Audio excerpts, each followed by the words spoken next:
Galera, vamos aprender hoje sobre um tema, né, que aparece dentro de dinâmica, dentro de lei de Newton, que são os elevadores. Quem nunca pegou uma questão que o cara disse, colocar uma balança dentro de um elevador, será que essa balança vai marcar o peso? Será que marca mais que o peso? Será que marca menos? Vamos conversar sobre isso.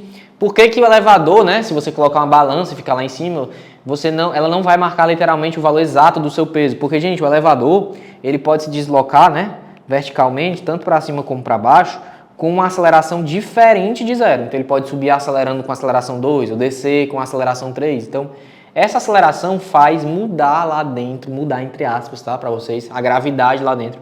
Por isso que o seu peso não vai ser literalmente o seu peso que você está acostumado se você fosse se medir numa balança de farmácia que está ali parada, certo? Agora, isso só vai acontecer quando a aceleração não for zero. Eu estava no elevador que o movimento estava uniforme, velocidade constante. Se a velocidade constante, a aceleração é zero. Então, se ele estiver em movimento uniforme, é a mesma coisa de estar parado. Não vai ter alteração lá no seu peso, tá? Só vai ter essas alterações se ele tiver com aceleração que não é zero, ou seja, se ele estiver em movimento acelerado ou retardado. Porque se ele estiver em movimento uniforme, não acontece isso, beleza? Então vamos lá. O que literalmente vai afetar, né, esse peso? Gente, quando a gente fala peso, o que a pessoa sente como peso, na verdade, não é nem o seu peso, é a normal, tá? O que você sente quando você pisa no chão é a força normal.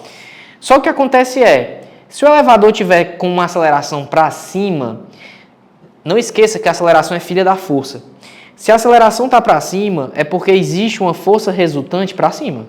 Quem cria a aceleração é a força resultante. Se a aceleração está para cima, é porque a força resultante é para cima. Quais forças atuam nesse boneco? A normal e o peso. Mas se a aceleração está para cima, é porque a resultante está para cima. E se a resultante está para cima, a força para cima tem que ser maior que a para baixo. Então essa força normal aqui, nesse primeiro caso desse boneco, vai ter que ser maior que o peso. Por quê? Porque a aceleração não está para cima. Então a resultante está para cima. Para a resultante ser para cima, é porque a para cima tem que ser maior que a para baixo. Ou seja, a normal tem que ser maior que o peso. Ou seja, para esse primeiro menino, se ele tivesse nessa situação de um elevador com aceleração para cima, ele iria sentir o peso dele maior do que o normal, porque o que ele sente é normal, e a normal está maior do que o peso dele, né? Então, se eu colocasse ele em cima de uma balança, não esqueça, marca normal, ela iria marcar um valor maior do que o peso. Já para esse segundo menino, olha o que ia acontecer. Para o segundo menino, a aceleração está para baixo. Quem cria a aceleração? A força resultante. Se a aceleração está para baixo, é porque a força resultante está para baixo. Se a resultante é para baixo, qual força tem que estar maior do que qual? A para baixo tem que ser maior do que a para cima. E qual a força para baixo? É o peso. Então nesse caso aqui, o peso é maior que a normal. Ou seja, a normal está perdendo do peso. Então, para esse segundo menino, ele iria sentir uma sensação de o peso dele estar menor, porque o que ele sente é normal, e a normal está menor que o peso. Se eu colocasse ele em cima de uma balança, esse menino, a balança que marca a normal, iria marcar um valor menor que o peso dele verdadeiro, certo? Então, gente, o que afeta essa situação de você sentir o seu peso maior ou menor é a normal. E a normal vai ficar maior que o seu peso se o elevador tiver com aceleração para cima.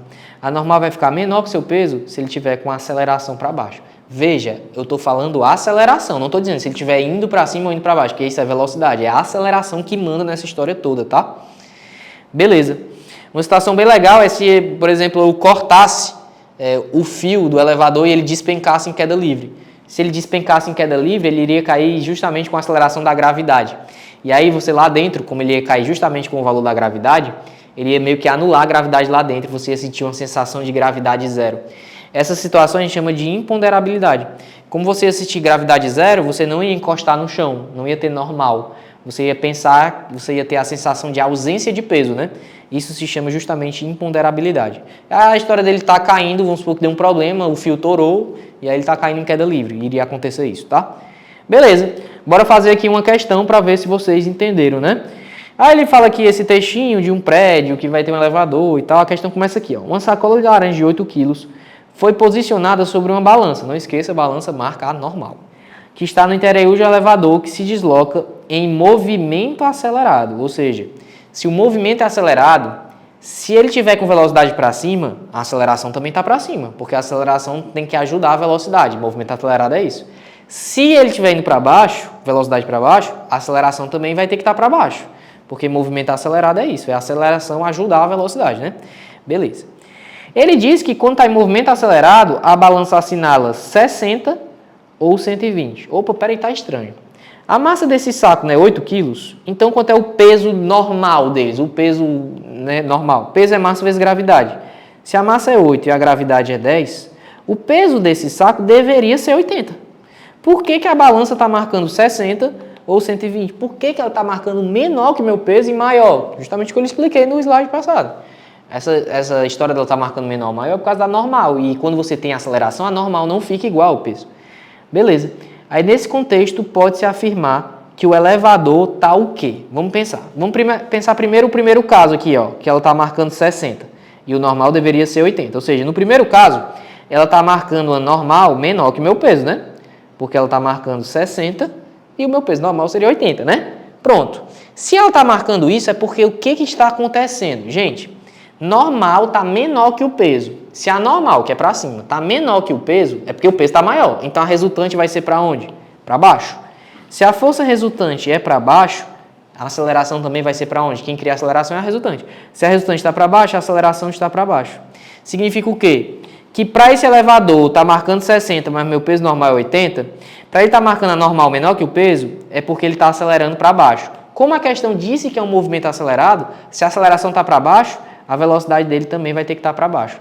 Ou seja, nesse primeiro caso, eu diria que o meu elevador está descendo com uma aceleração ajudando, né? Ou seja, ele estaria descendo acelerado. Ah, Arthur, então, se meu elevador estiver descendo acelerado, como ele está descendo em velocidade para baixo, como é acelerado, a aceleração ajuda, então a resultante está para baixo, a normal vai ser menor que o peso, a balança vai marcar um valor menor do que o meu peso de verdade. Pronto. E vamos analisar a segunda situação. Na segunda situação, a balança está marcando 120 e o meu peso normal é 80. Vixe! Então, na segunda situação, a balança que marca a normal está marcando mais que meu peso. E, Arthur, se a normal, que é para cima, está maior que o peso, se ela normal, para cima, está maior que o peso para baixo, a resultante vai dar para onde? Para cima, não é? Se a resultante dá para cima, é porque a aceleração é para cima. Mas a questão não diz que o movimento é acelerado. Se a aceleração está para cima, então a velocidade desse elevador vai ter que estar para onde? Para cima, porque a questão disse que o movimento é acelerado. E movimento acelerado é a velocidade e a aceleração se ajudarem. Ah, então como é o nome desse movimento? Que ele está subindo com a aceleração ajudando. Seria ele subindo acelerado. Então tá aí, gente. Tá aí as duas situações que a questão listou, tá? Na primeira, poderia ser ele descendo acelerado e na segunda seria subindo acelerado. Então vamos lá. Item A. Quando a balança marca 60, ele está para cima? Vamos ver. Quando a balança marca 60, que é o caso dela marcando menor que o peso, ele está indo para cima? Não, ele está descendo, né? Então esse item A já está errado. B. Ele está indo para cima quando a balança marca 120. Quando a balança marca mais que o peso, que é esse segundo caso, realmente ele está indo para cima. Começou bem esse primeiro caso. E ele está indo para baixo quando lê 60. Ah, quando lê 60, quando lê menor que o peso, a aceleração está para baixo. Como é acelerada, a velocidade também está, então ele está descendo. Realmente o item B está todo certinho. Vamos ver o erro dos outros. Para baixo em ambos os casos? Não. No primeiro ele está descendo, no segundo que ele está subindo. Para cima em ambos? Não. Em sentido impossível? Não. Gabarito item B para essa questão. Com isso a gente encerra essa aula de elevadores. Espero muito que vocês tenham entendido, meu povo. Um abraço, a gente se vê na próxima aula. Valeu! Se você gostou do vídeo, curte, ativa o sininho e se inscreve no canal para ter acesso a mais conteúdos desse tipo.